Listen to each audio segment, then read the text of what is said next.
Como seres humanos, estamos atrapados en medio de una gran controversia. Es una batalla de la que ninguno de nosotros puede escapar. En todas las escrituras, Dios está constantemente derrotando los propósitos del enemigo. Jesús mostró su autoridad sobre la creación y las fuerzas del mal en la cruz del Calvario. Justo antes de su retorno al cielo, volvió a comisionar a sus seguidores y en Pentecostés dio poder para extender las fronteras de su reino celestial. Jesús ganó la victoria decisiva en la cruz. El desafío siempre ha sido ¿dónde ponemos nuestra lealtad? Aunque la elección debería ser fácil y obvia, no lo es. La batalla por nuestros corazones y mentes continúa. Nuestra esperanza y oración es que este medio revelen algunos de estos engaños y así nos ayuden no solo a escoger a Cristo, sino a permanecer con Él y a preparar a un pueblo para su segunda venida que reflejen su imagen moral.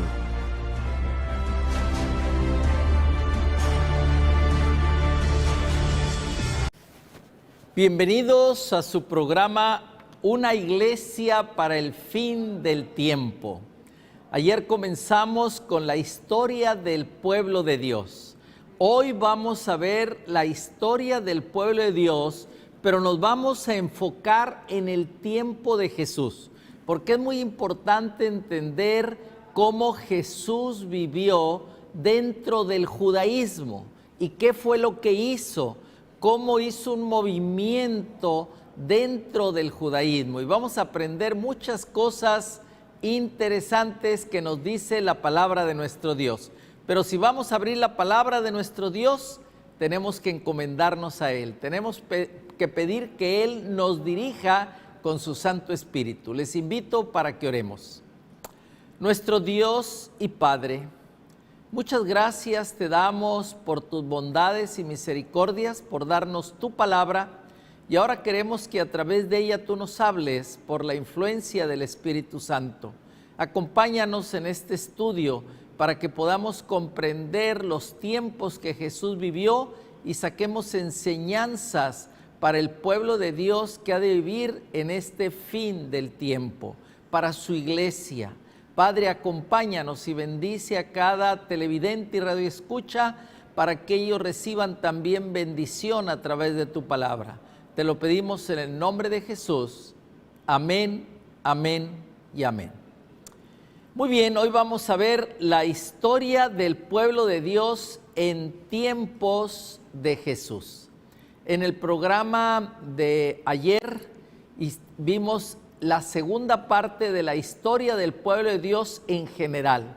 El sábado comenzamos con la primera parte y ahora queremos abrir más, enfocarnos más en lo que sucedió en el tiempo de Jesús. Y todos nosotros recordamos cómo presentamos unas gráficas en que se ve al pueblo de Dios, la historia en una gráfica. La parte de arriba, la parte amarilla, es el pueblo de Dios que vino desde la eternidad con Adán y Eva, luego a través de Set, los hijos de Dios, y a través de Caín, los hijos de los hombres, hasta el diluvio. Luego vinieron Sem, Cam y Jafet, que Dios escogió a Sem, los semitas, con Abraham, Isaac, Jacob, el pueblo de Israel, y luego el pueblo de Judá. Ayer vimos de Judá en adelante al cristianismo, luego al adventismo, luego a la iglesia militante y luego a la iglesia triunfante. Pero en estos programas que continúan vamos a ir avanzando y ampliando cada uno de los conceptos para conocer la iglesia para el fin del tiempo. Ahorita vivimos el tiempo del fin, pero muy pronto vamos a empezar a vivir el fin del tiempo y Dios está formando una iglesia, está formando un pueblo y nosotros tenemos que ser parte de ese pueblo para que Dios se manifieste a través de nosotros, para poder predicar el mensaje final del tercer ángel y poder estar preparados para recibir el sello del Dios vivo. Por lo tanto, vayamos a nuestro primer texto, que repasando lo anterior, donde está Daniel 9:24.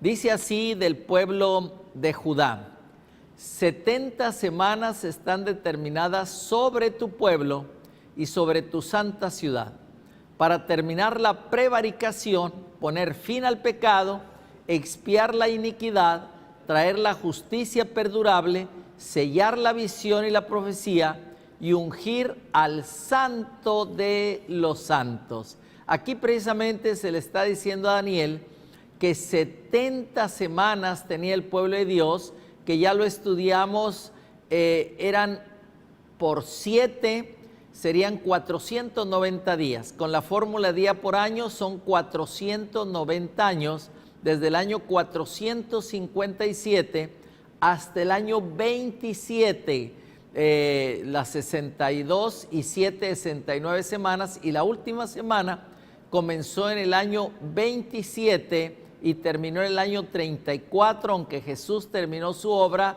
en la tierra en el año 31. Así que todo esto vamos a entender las 70 semanas. La más importante de las 70 semanas es la última semana, la 70ª. Daniel 9:27, primera parte, dice: y por otra semana confirmará el pacto con muchos. A la mitad de la semana hará cesar el sacrificio y la ofrenda. Todo eso lo estudiamos ayer, cómo Jesús empezó su ministerio en el año 27, en el otoño. Primavera del año 31 murió, terminó el sacrificio y la ofrenda. Y luego en el año 34 terminaron las 70 semanas. Se acababa la oportunidad para el pueblo de Judá y comenzaba precisamente el cristianismo. Así que hoy vamos a entender un poco más de lo que sucedió en los tiempos de Jesús.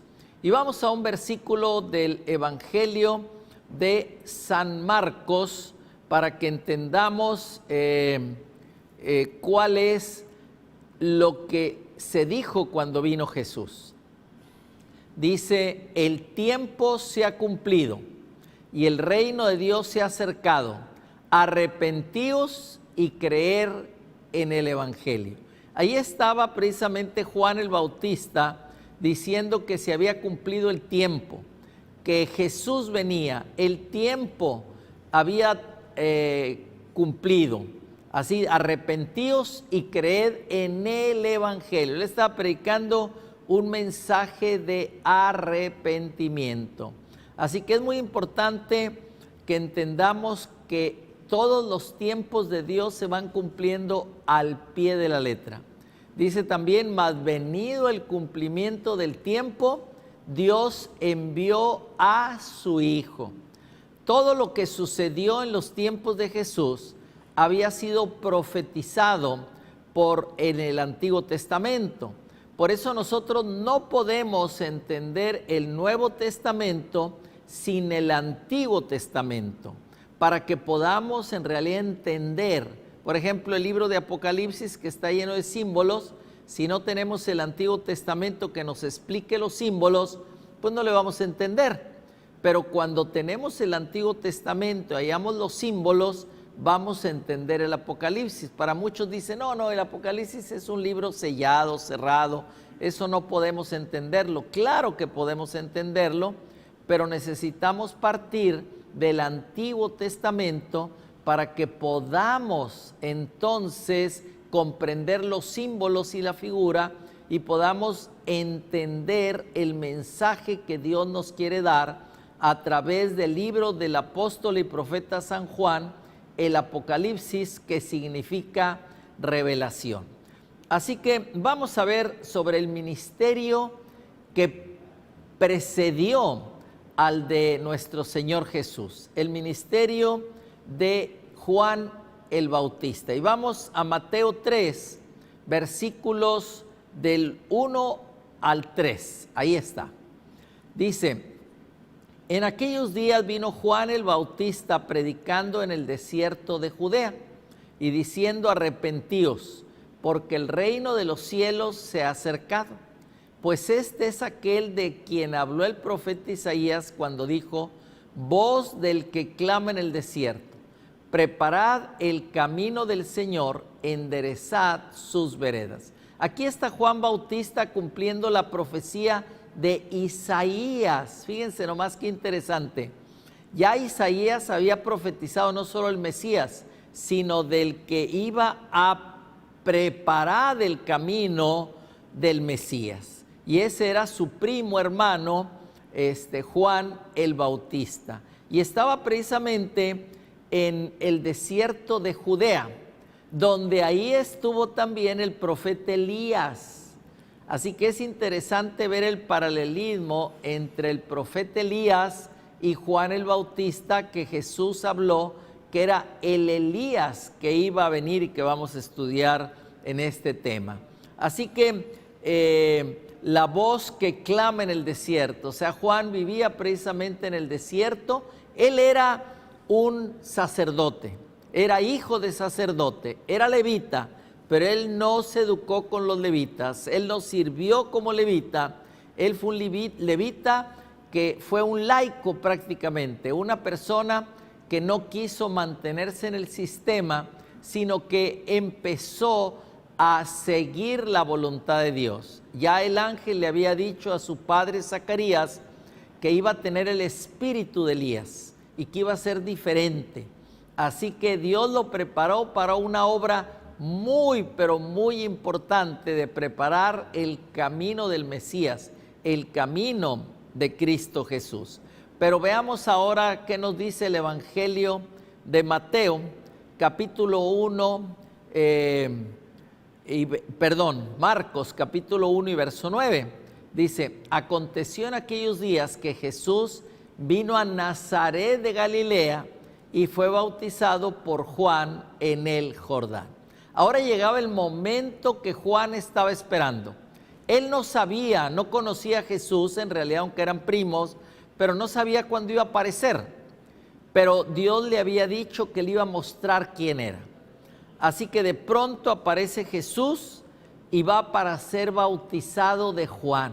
Imagínense nomás la emoción de Juan al ver a Jesús, a su primo, que venía para iniciar su ministerio, más o menos a la edad de 30 años, que era cuando los sacerdotes empezaban su ministerio dentro del pueblo de Israel y ahora de Judá.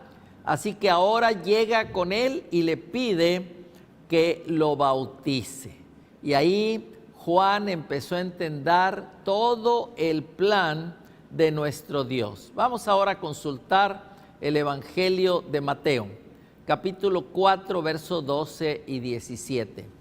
Cuando Jesús oyó que Juan estaba preso, volvió a Galilea. Desde entonces comenzó Jesús a predicar y a decir: arrepentíos, porque el reino de los cielos se ha acercado. Así que ahora, después de que Jesús fue bautizado, ahora 2 años después, es cuando él empieza a predicar de arrepentíos, porque eso era lo que predicaba Juan, arrepentimiento. Y ahora Jesús, cuando Juan estaba preso, entonces él comienza a decir: arrepentíos, porque el reino de los cielos se ha acercado. Ahora el mismo mensaje de Juan lo estaba empezando a predicar Jesús para poder continuar su ministerio de predicar a la gente el arrepentimiento, para que volvieran de los caminos antiguos a los caminos nuevos. Acuérdense que Judá, aún siendo el pueblo de Dios, vivía en una iglesia llena de tradiciones de los hombres, llena de desviaciones espirituales. Ya el sacerdocio, los dirigentes, todo estaba muy corrompido. Por eso Jesús quiso venir y quiso usar a los judíos, pero los judíos no se dejaron usar. ¿Por qué? Porque pues ellos no estaban preparados, no se habían preparado espiritualmente para poder llevar adelante la predicación que Jesús venía a realizar. Él venía a mostrar al Padre, venía a mostrar el carácter del Padre, pero no lo iban a poder ayudar la estructura judía que tenía en ese entonces. Entonces Dios preparó a Juan para que iniciara un movimiento dentro del judaísmo y que hiciera todo totalmente diferente de como lo hacían los judíos, porque el pueblo judío se había corrompido con el paso del tiempo. Para empezar, ellos debían haber sido luz para el mundo y ellos estaban cerrados al mundo. No permitían a nadie del mundo que se interesara en las cosas de Dios, ni les interesaban nuevos adeptos. Igual ahorita tengo un amigo que es pastor y le gusta mucho ser judío cristiano, pero dice que llega con los rabinos y no lo quieren recibir. Él tiene casi que forzarlos y les empieza a hablar de cosas de judíos y ya medio lo aceptan. Pero el pueblo judío sigue siendo muy cerrado, como era en los tiempos de Jesús. Ellos se creían exclusivos de todo el mensaje de Dios y ellos debieron haber transmitido el mensaje a todo el mundo, pero no lo hicieron. Al no hacerlo, entonces ahora se necesitaba que viniera un cambio y Jesús iba a realizar el cambio, pero lo inició Juan el Bautista. Y vean ustedes lo que dice Lucas, cómo inició Jesús su ministerio. Cuando se acercó a ser bautizado, después de eso, dice Lucas 9, 1 y 2, dice: habiendo reunido a sus 12 discípulos, les dio poder y autoridad sobre todos los demonios y para sanar enfermedades, y los envió a predicar el reino de Dios y a sanar a los enfermos. Fíjense nomás, qué interesante. Aquí llama a 12 personas. Había muchos discípulos de Juan que lo siguieron, pero de pronto, después de orar toda la noche, Dios, su Padre, le mostró quiénes eran los 12 y los empezó a llamar uno a uno y juntó a los 12 y entonces les dio poder y autoridad. Ellos iban a dominar a los demonios, iban a sanar enfermedades y sin embargo no podían. Muchas veces no podían porque no estaban preparados, no estaban haciendo lo que Jesús quería, sino lo que ellos querían. Ellos tenían el concepto equivocado del Mesías. Pensaban que el Mesías era un guerrero que iba a venir, iba a derrotar a todos los enemigos, iba a derrotar a los romanos, iba a tomar el reino. Por eso cuando lo veían sanar, lo veían resucitar muertos, alimentar gente, decían: wow, ¿qué ejército nos va a poder derrotar? Si pues mueren y Jesús los resucita, están heridos y los sana. No necesitamos llevar comida porque Él provee comida del cielo. Así que serían invencibles. Pero ese no era el plan de Dios ni de Jesús. Y los discípulos esperaban porque eso ansiaban los judíos. Sin embargo, el reino de Jesús era diferente. Fíjense a segunda parte cómo dice: los envió a predicar el reino de Dios. O sea que ellos estaban en el reino de Dios con los judíos, pero ya Dios estaba preparando un nuevo reino, un nuevo pueblo de Dios. Pero empezó ese pueblo de Dios dentro de los judíos. Es como cuando una mujer se embaraza, bueno, ya tiene el bebé, pero no nace. Pero sin embargo hay 9 meses de gestación en que se va formando para dar a luz. Igual podemos decir que aquí Jesús empezó a formar su iglesia, su pueblo especial, dentro de los judíos que eran el pueblo de Dios. Porque aquí ya les dice a los discípulos: van a predicar el reino de Dios. ¿Y cuál era el nuevo reino de Dios? El cristianismo. Ya no era el judaísmo. O sea que dentro del judaísmo estaban haciendo el cristianismo sin ser todavía las 70 semanas. Porque aquí estamos hablando del año 27, 28 de nuestra era, y el judaísmo duró hasta el año 34 de nuestra era, cuando terminaron las 70 semanas. Así que aquí vamos viendo que ya Jesús les iba marcando el rumbo de lo que iban a hacer, que iban a ser un nuevo reino de Dios, un nuevo pueblo de Dios, una nueva iglesia de Dios. Vamos al siguiente texto de Lucas capítulo 10, ahí adelantito.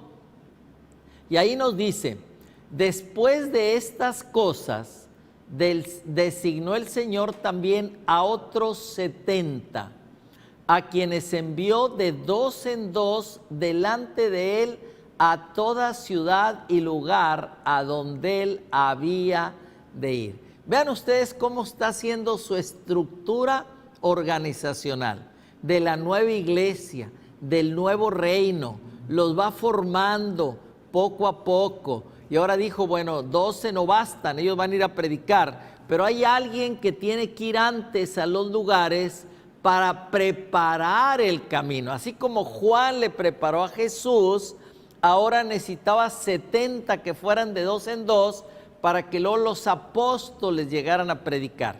Así que esos 70 yo le llamo laicos, porque no eran discípulos, sino que eran laicos del pueblo. Sin duda Jesús los escogió, dirigido por el Espíritu Santo, y los envió de dos en dos. Así que ya vemos que aquí está formando Dios, a través de Jesús, su nueva iglesia, su nuevo pueblo de Dios. 12, ahora 70. Ahora vamos a ir rápidamente a cuando termina la vida de Jesús, ¿verdad? En Mateo 27, versos 50 y 51. Ahí nos dice, mas Jesús, habiendo otra vez clamado a gran voz, entregó el Espíritu. Y he aquí el velo del templo se rasgó en dos, de arriba abajo, y la tierra tembló y las rocas se partieron. Miren, qué emocionante. En el momento en que muere Jesús, entrega su espíritu. Él era 100% humano, pero 100% divino.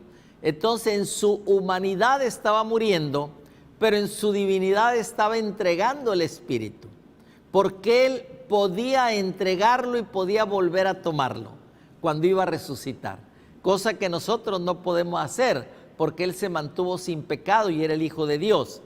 Y en ese momento se cumplía toda la realidad de los sacrificios que empezaron en el Edén, cuando Jesús hizo el primer sacrificio para vestir a Adán y Eva con pieles. Así que en ese momento el velo del templo, que era la parte más sagrada, el que dividía del lugar santo al lugar santísimo, se rasgó de arriba abajo. Es muy fácil rasgar de abajo para arriba, pero de arriba abajo, donde está empotrado el velo, es muy difícil, pues se rasgó. En el momento en que hubo el temblor, entonces el velo se rasgó. ¿Por qué tembló la tierra? Porque Cristo había entregado su espíritu, porque Cristo había muerto y ahora se había cumplido, había obtenido la más grande victoria. Cuando los demonios celebraban el triunfo de haber mandado a Jesús a la muerte y a la tumba, se estaba celebrando en el cielo la más grande victoria. Y acá Jesús yacía muerto, había entregado su espíritu. La tierra tembló, las rocas se partieron. También dice que en ese terremoto resucitaron muchos santos. Esos santos luego aparecieron en la ciudad para demostrar que algo había sucedido. Esos santos se fueron con Cristo, resucitaron cuando Él resucitó, y cuando Él ascendió al cielo se fueron. Son las primicias que están en las mansiones de los cielos, son lo que llama el Apocalipsis los 24 ancianos, que son gente de aquí de la tierra, son nuestros hermanos que están en las mansiones celestiales haciendo una labor muy, muy importante. Vamos a Mateo 28, cuando ya Jesús había resucitado y está dando las siguientes etapas. Mateo 28, veamos que todo sigue dentro del pueblo de Judá. Todavía el pueblo de Dios es el pueblo de Judá, pero dentro del pueblo de Judá están haciendo un nuevo movimiento, un movimiento que iba realmente a cumplir el propósito de los profetas, de la Biblia, de todo lo que Dios quería. Y les dice en Mateo 28, 19 a sus discípulos, cuando Él estaba por elevarse al cielo, por volver con su Padre, le dice: Por tanto, id y haced discípulos a todas las naciones, bautizándolos en el nombre del Padre, del Hijo y del Espíritu Santo. Aquí hay varias cosas muy interesantes. Primero que nada, les dice, haced discípulos. El original no dice discípulos, dice discipuladores. Él había hecho discípulos, pero esos iban a ser discípulos, entonces eran discipuladores. Nosotros lo que tenemos que hacer no es discípulos, sino discipuladores, para que sigan y sigan predicando, y entre más se gana, pues más se ensancha el reino de Dios, ¿verdad? Entonces había que ir a todas las naciones y había que bautizarlos en el nombre del Padre, del Hijo y del Espíritu Santo. Esa es la comisión evangélica. Eso es lo que Dios les ordenó. Muchos me dicen, pastor, pero ¿por qué Hechos de los Apóstoles dice que bauticen el nombre de Jesucristo? Pues el nombre de Jesucristo es un nombre humano, es el que se le puso al Dios hecho hombre, pero el nombre divino de Dios es Padre, Hijo y Espíritu Santo. Así que cuando yo voy a bautizar a alguien que ha sido pentecostés, que tienes que, pues no vamos a pelear por detalles. Yo lo bautizo, le digo, yo te bautizo en el nombre de Jesucristo, que es el nombre del Padre, del Hijo y del Espíritu Santo. Es que yo tengo que hacerlo así, porque es lo que Jesús dijo. Es una orden de Jesús, que se tenían que bautizar en el nombre del Padre, del Hijo y del Espíritu Santo, que es el nombre de Dios. Dios es el nombre, es el tetragrama que no se puede pronunciar. Padre, Hijo y Espíritu Santo es como se les menciona. Así que ese es el nombre de Dios. El Dios divino, la divinidad, no la Trinidad. Ese es un nombre inventado por los católicos. No vamos a hablar de la Trinidad nunca, simplemente como llama la pluma inspirada, la divinidad. Ahora, el nombre humano es Jesucristo. ¿El nombre humano de quién? Del Padre, del Hijo y del Espíritu Santo. ¿Por qué? Pues porque Jesús lo dijo, ¿verdad? Cuando le dijeron, a ver, muéstranos al Padre, le dije, bueno, tanto tiempo que estoy con ustedes. Y luego les dijo, yo les voy a soplar mi espíritu. Les voy a dar, o sea, que Jesucristo, en él estaba el Padre, el Hijo y el Espíritu Santo, sino cómo le soplaba el Espíritu Santo. Así que vean ustedes, claro, no vamos a entender nunca esto. Hay muchos dedican horas y tiempo para ver que la Trinidad, que la divinidad, que son tres, que si es uno. Es un misterio, es uno de los misterios que presenta Dios en su palabra. Y los misterios no tenemos por qué andarlos tratando de investigar, porque son misterios. El misterio de la piedad, el misterio de la deidad, el misterio del pecado, el misterio de iniquidad, el misterio de la gracia, son misterios. Así que no vamos a tener tiempo. El tiempo lo tenemos que ocupar en hacer la obra de Dios, en hacer discipuladores y en bautizarlos. Es el tiempo que nosotros debemos de aprovechar. Así que Jesús todavía estaba en el tiempo de Judá, ya resucitado. Ahora que Jesús se fue, entonces ahora quedaron los discípulos. Y vamos al libro de los Hechos de los Apóstoles, que más bien debería llamarse Hechos del Espíritu Santo, ¿verdad? Porque es la obra maravillosa del Espíritu Santo, usando a los discípulos, ¿verdad? Pero así le llaman, Hechos de los Apóstoles, capítulo 1, verso 14 y 15. Dice, todos estaban unánimes en oración y ruego con las mujeres y con María, la Madre de Jesús, y con sus hermanos. En aquellos días Pedro se levantó en medio de los hermanos y los reunidos eran como 120 números. Ahora quedaban 120, otra vez el número del reino. 12 discípulos, 12 tribus, 12 patriarcas, ahora 12 veces por 10. 120 estaban ahí en el aposento alto porque Jesús les dijo, no se vayan, esperen la promesa. Esperen la promesa del Espíritu Santo. Cuando venga, Él les va a mostrar todas las cosas. Y entonces van a ir primero a Jerusalén, luego a Judea, luego a Samaria y luego al resto de la tierra. Así que es el proceso que Jesús les dijo que siguieran. Primero predicar en Jerusalén, luego en todo lo demás de Judea, que era el reino del pueblo de Dios, luego en Samaria, que eran las 10 tribus que se apartaron, y luego al resto de la tierra. Así que aquí los discípulos están recibiendo precisamente el Espíritu Santo, que los iba a capacitar para hacer la obra y formar el nuevo pueblo. Pero recuerden que todavía estamos en el año 31, cuando Jesús fue al cielo y cuando los discípulos recibieron el poder del Espíritu Santo. Vamos a Hechos capítulo 8 y verso 1, dice: y Saulo consentía en su muerte, de Esteban desde luego.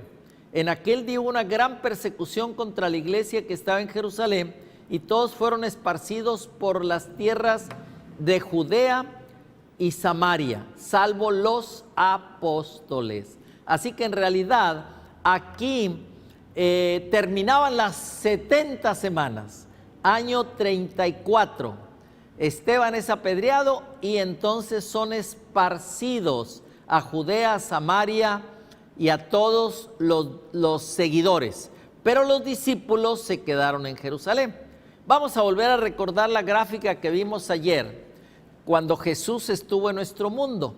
Ahí vemos en el año 4 antes de Cristo nació Jesús en el otoño. A los 12 años, en el año 9, Jesús fue presentado en el templo a los 12 años. Cuando tenía 30 años, en el otoño del 27, inició su ministerio y fue bautizado. En el año 31, Jesús murió en la primavera. Todavía era dentro de las 70 semanas de los judíos. Y en el año 34, pues el apedreamiento de Esteban, y terminan los judíos y empiezan los cristianos. Vamos a ver esta otra gráfica que vimos ayer. Los judíos eran el pueblo de Dios hasta el año 34. A partir del otoño del año 34, los cristianos somos el pueblo de Dios.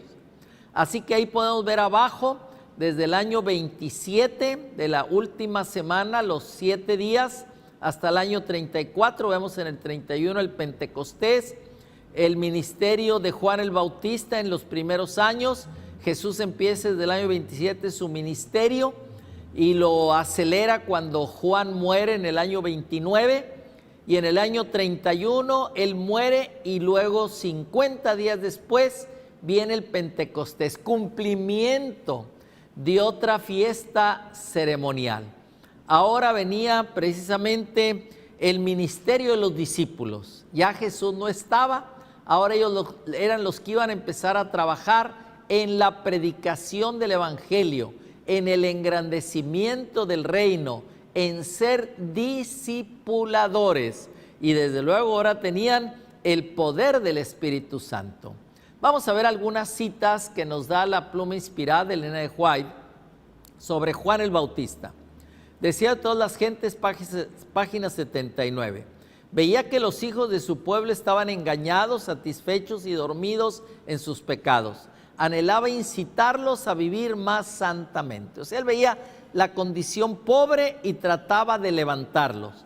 Dice el siguiente párrafo, también del deseo de todas las gentes, página 80, con el espíritu y el poder de Elías denunciaba la corrupción nacional y reprendía los pecados prevalecientes. Aquí sigue Juan el Bautista tratando con el espíritu de Elías de hacer la obra que le habían encomendado. Vamos a ver otra cita del deseado de todas las gentes, ahora en la página 81. Juan declaró a los maestros de Israel que su orgullo, egoísmo y crueldad demostraban que era una generación de víboras. Todo esto es de Juan el Bautista. Una maldición mortal para el pueblo, más bien que los hijos del justo y obediente Abraham. En vista de la luz que habían recibido de Dios, eran peores que los paganos a los cuales se creían tan superiores. O sea que los condenó Juan. También seguimos en el deseo de todas las gentes en la página 75. Dice, Juan debía destacarse como reformador. Por su vida abstemia y su ropaje sencillo debía reprobar los excesos de su tiempo. O sea, era un protestante y un reformador. ¿Cuándo inició la reforma protestante? No fue con Lutero, fue desde que entró el pecado. Aquí vemos un reformador, Juan el Bautista. Jesús fue otro reformador y protestante. Él protestó por lo que estaban haciendo ambos, protestaron por eso y llevaba una vida diferente, ¿verdad?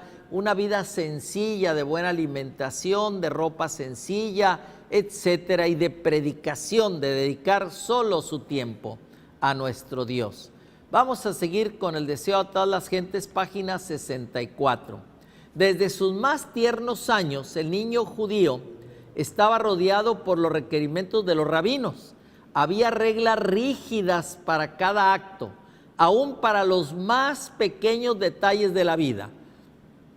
Los maestros de la sinagoga instruían a la juventud en los incontables reglamentos que los israelitas ortodoxos debían observar. Pero Jesús no se interesaba en esos asuntos. O sea, Jesús era diferente, sigue diciendo. Desde la niñez actuó independientemente de las leyes rabínicas. Las escrituras del Antiguo Testamento eran su constante estudio y estaba siempre sobre sus labios las palabras: así dice Jehová. Fíjense, Jesús sabía que las leyes, los reglamentos que habían puesto los hombres, por muy sabios que sean, no se superaban o eran en lugar de la palabra. Lo más importante era la palabra, que era el Antiguo Testamento en ese momento. En la página 64 también del deseo de todas las gentes, dice Jesús, a ver, ya me pasé, vamos a ver la página 64, ahí está.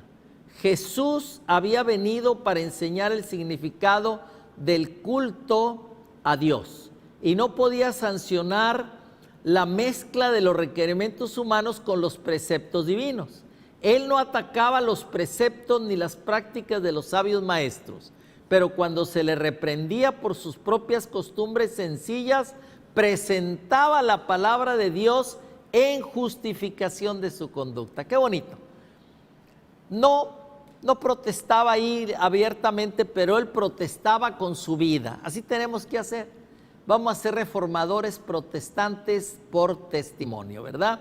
Él seguía solamente los preceptos divinos. Ahí mismo en la página 64 dice: le instaban a recibir las máximas y tradiciones que habían sido transmitidas desde los antiguos rabinos, pero él pedía verlas autorizadas en la Santa Escritura.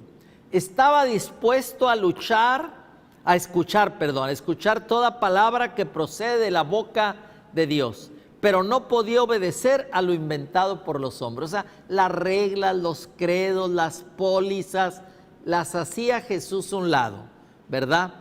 Hasta les dijo Jesús: malditos por vuestra tradición. Así que no era importante la tradición, sino la palabra. Vamos a ver qué más hacía Jesús. Dice la página 65. Sabían que en las Escrituras no podían encontrar autorización para sus tradiciones. Se daban cuenta de que en comprensión espiritual Jesús los superaba por mucho. Sin embargo, se airaban porque no obedecía sus dictados. Wow, vamos a seguir leyendo porque se nos va el tiempo.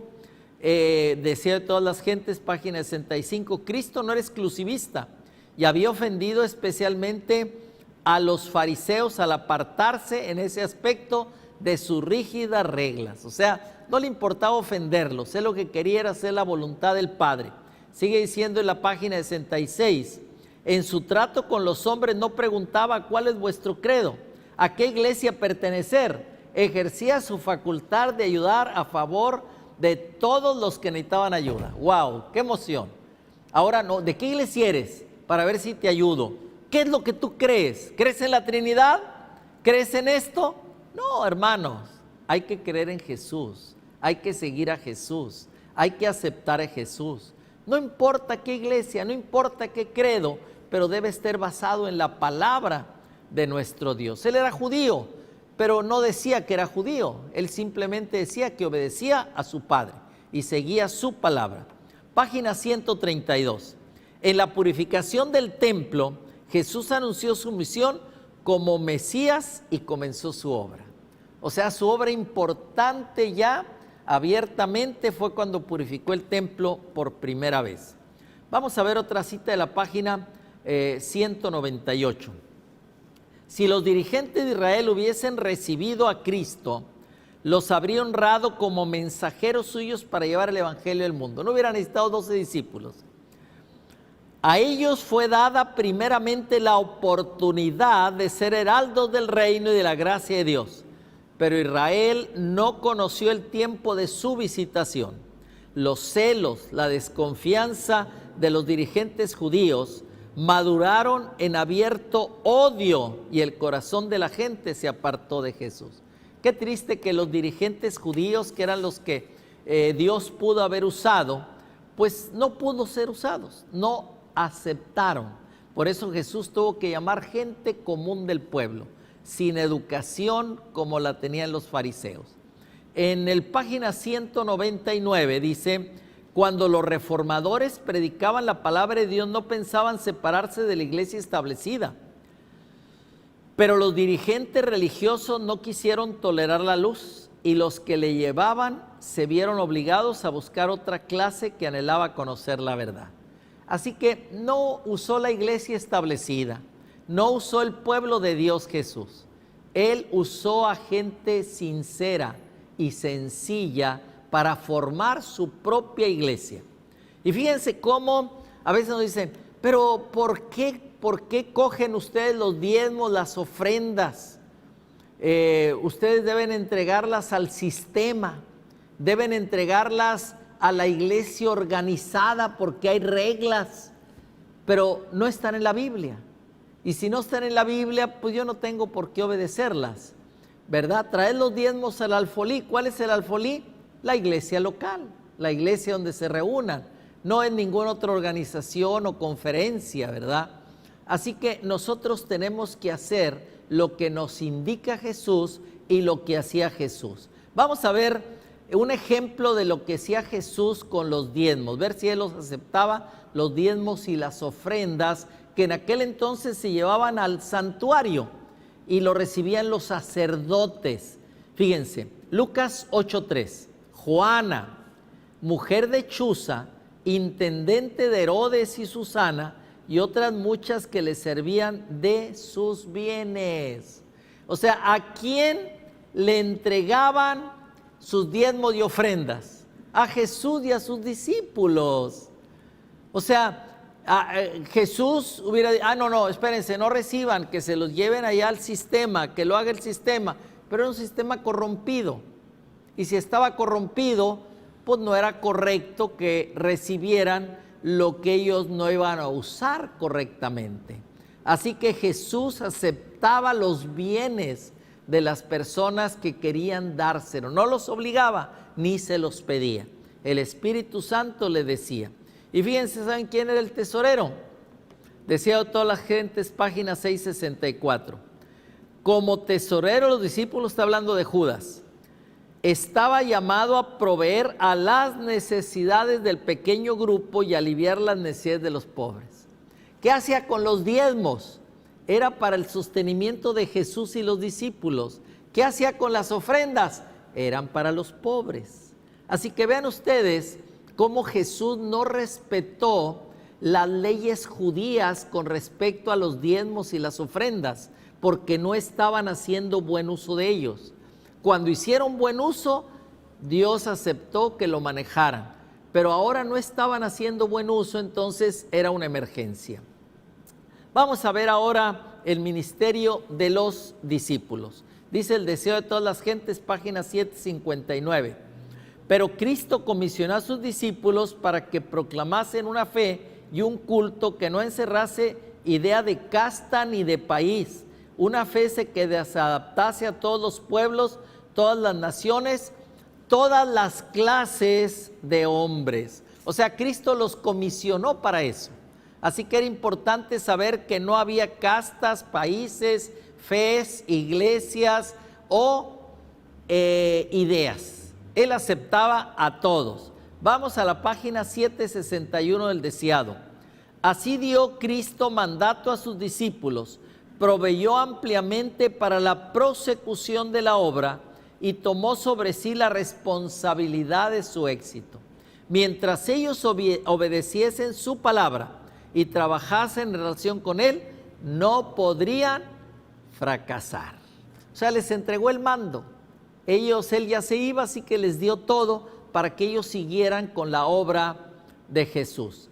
Vamos ahora a la página 15 de Hechos de los Apóstoles. Dice así: para continuar su obra, Cristo no escogió la erudición o la elocuencia del Sanedrín judío o el poder de Roma, pasando por alto a los maestros judíos que se consideraban justos. El artífice maestro escogió hombres humildes y sin letras, que proclamaban las verdades que habían de llevarse al mundo. O sea, escogió humildes pescadores, gente común del pueblo. Aquí, cuando Él los escogió, dice el deseo de todas las gentes, página 258, estaba por darse el primer paso en la organización de la iglesia, que después de la partida de Cristo había de ser su representante. O sea, todo era el pueblo judío, pero ya estaba formando la nueva iglesia que eran los cristianos. Sigue diciendo en Deseado, página 258, ahí en la misma página dice: como en el Antiguo Testamento los 12 patriarcas se destacan como representantes de Israel, así los 12 apóstoles habían de destacarse como representantes de la iglesia evangélica. Todavía no era el año que terminaba para los judíos, ¿verdad? El año 34, no. Era todavía cuando Jesús estaba antes del año 31 y ya formó la iglesia evangélica. Sigue diciendo en la página 381 del Deseado: Cristo fundó su iglesia sobre esta roca viva, que es Cristo Jesús. Esa roca es Él mismo, su propio cuerpo quebrantado y herido por nosotros. Contra la iglesia edificada sobre ese fundamento no prevalecerán las puertas del infierno. ¿Quién es el fundamento de la iglesia cristiana? Cristo Jesús. Él la formó y Él la sostiene. Así que es muy importante entender todo eso. Página 745, perdón, ahí se nos fue rápido. Vamos a ver, ahí está. Antes que los discípulos pudiesen cumplir sus deberes oficiales en relación con la iglesia, Cristo sopló su espíritu sobre ellos. Les confiaba un cometido muy sagrado y quería hacerles entender que sin el Espíritu esta obra no podía hacerse. Así que ahora venía el Espíritu Santo, el Consolador, lo que prometió Jesús. Cuando Jesús era glorificado allá en el cielo en el año 31, después de que ascendió, Él había dicho que iba a venir el poder del Espíritu Santo. Tenían el Espíritu Santo está aquí desde que inició la creación del mundo. Él estaba ahí y ha estado todo el tiempo, lo podemos encontrar en el Antiguo Testamento. Pero ahora venía la manifestación, porque ahora el Espíritu Santo era el Consolador, el que iba a estar con los discípulos, que los iba a capacitar, que les iba a dar los dones para que ellos pudieran hacer la obra de predicar el Evangelio, de preparar su iglesia, de hacer crecer la iglesia. Cuando Jesús les dio el Espíritu Santo y el poder del Espíritu Santo, todavía eran judíos, era el pueblo de Dios judío. Ya en el año 34 dejó de ser el pueblo de Dios, pero aquí estamos hablando del año 27, del año 31. El año 27 inició Jesús la obra, el año 31 murió.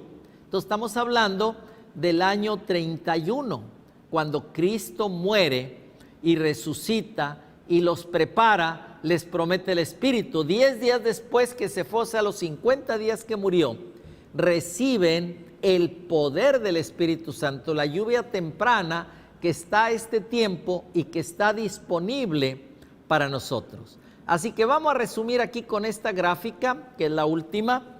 Dice, historia del pueblo de Dios en tiempo de Jesús. Veamos cómo dentro de los judíos había muchos grupos, los fariseos, los saduceos, los herodianos, los celotes, había muchos y surgían otros que morían. Pero surgió el de Juan Bautista, que era el que iba a preparar el camino de Jesús. Jesús sigue el ministerio de Juan Bautista, que era el ministerio cristiano dentro del judaísmo. Él llama discípulos, llama laicos, llama seguidores, establece su propia estructura, recibe diezmos y ofrendas, los usa para el sostenimiento del ministerio, los usa para ayudar a los pobres. Y en el año 34, cuando se terminaba el tiempo de los judíos, ese movimiento pequeño que había iniciado con Juan Bautista se transformaba en el pueblo verdadero de Dios, el pueblo de los cristianos, donde antes, después de que murió Jesús en el año 31, muchos judíos se unieron. Dice que sacerdotes, escribas, fariseos, todos empezaron a unir al pueblo de Jesús, a los discípulos, a los cristianos. La iglesia cristiana primeramente era judía, luego se transformó con los gentiles en una iglesia mundial. Pero ya que viene el año 34 de nuestra era, ya es oficialmente el pueblo de Dios y ahora también los gentiles entran. Siguieron entrando judíos y judíos, pero ahora entraron más gentiles. ¿Por qué? Porque ahora se abría para todo el mundo. Había que terminar la predicación del evangelio a todo el mundo. Y ahora la iglesia cristiana iba a empezar a crecer. Y saben, así como Jesús formó con Juan el Bautista un nuevo movimiento dentro del judaísmo, así Dios formó un nuevo movimiento dentro del cristianismo. Está el adventismo. Pero dentro del adventismo, Dios está formando un nuevo movimiento. ¿Saben cómo se llama? La iglesia triunfante de Cristo Jesús. Mañana vamos a estudiar la iglesia militante y pasado mañana vamos a estudiar la iglesia triunfante de los 144,000. Así que nosotros que vivimos, que hemos llegado hasta este tiempo, tenemos que prepararnos porque ahorita somos quizá cristianos, quizá de la iglesia militante, pero Dios está formando precisamente una iglesia para el fin del tiempo. Esta hora sí se llama una iglesia para el fin del tiempo y aquí estamos conociendo la iglesia del fin del tiempo. Saben, cuando el pastor Ben me invitó para tener esta serie, yo preparé este material, pero yo no sabía el tema que le puso. Pero el Espíritu Santo lo dirigió y le puso una iglesia para el fin del tiempo. Y estos temas se encajan perfectamente con una iglesia para el fin del tiempo.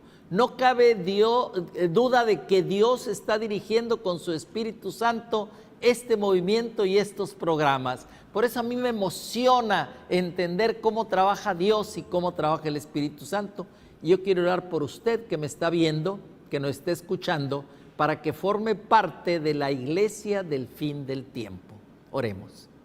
Gracias, Padre, porque en tu amor y misericordia nos has llamado a conocer tus verdades, nos has llamado a conocer el Evangelio. Ahora permite que todos aquellos sinceros se unan para entender la iglesia del fin del tiempo. No solo para entender, sino para unirse a esa iglesia, la iglesia triunfante de los 144,000. Que tu Santo Espíritu nos siga iluminando y preparando para los momentos finales de la historia del mundo. Y bendice a cada uno de los radioescuchas y televidentes, que ellos puedan prepararse y que todos triunfemos para tu honra y tu gloria. Te lo pedimos en el nombre de Jesús. Amén, amén y amén. Todos venimos a este mundo con una misión. Todos, sin excepción, formamos parte de este carnaval de sueños, que es la vida. Cuando niños, soñamos con volar. Lo que sucedía a nuestro alrededor parecía no importarnos. El reloj jugó su propio juego. Crecí y la vida se convirtió en un escenario diferente. Tuve sueños para alcanzar, hijos para amar y un Dios para caminar. No tuve en mis manos la decisión del día en que habría de morir, pero sí la oportunidad de elegir el escenario de mi despedida. La vida no perdona y la muerte, la muerte es la única viajera segura que algún día nos habrá de llevar. Créanos, contar con un prearreglo funeral es una tranquilidad indiscutible para su familia y una decisión inteligente que le llevará sin duda a actuar sin presión alguna en el instante en que las circunstancias de la vida le obliguen a proceder. Tu tranquilidad es nuestra principal satisfacción, pensando en ti y en los tuyos.